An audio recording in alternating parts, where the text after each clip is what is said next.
আজকে আমরা একটা বিষয় নিয়ে আলোচনা করব, সে বিষয়টা হলো স্ট্রোক। স্ট্রোক হলো এটা মস্তিষ্কের একটা রোগ।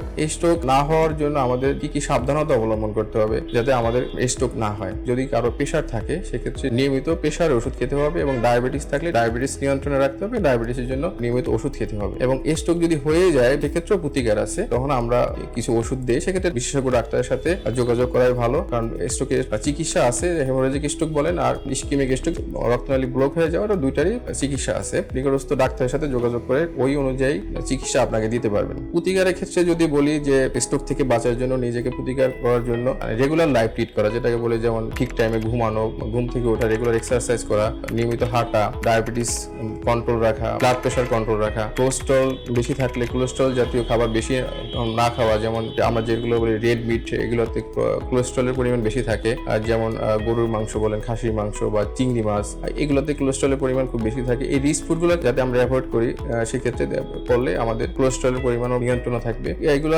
আমরা যদি একটু সাবধানতা অবলম্বন করে চলি তাহলে স্ট্রোক থেকে আমরা প্রতিকার পেতে পারি আর কি। সবশেষে সবাইকে ধন্যবাদ জানাই সময় নিয়ে আমার কথাগুলো শোনার জন্য। আমি পিওর সায়েন্টিফিক সেন্টার ডায়াগনস্টিকের চেম্বার করি, সাঙ্কারপুলে অবস্থিত। আশা করি সবাই সুস্থ থাকবেন, ভালো থাকবেন, দেখা হবে আবার।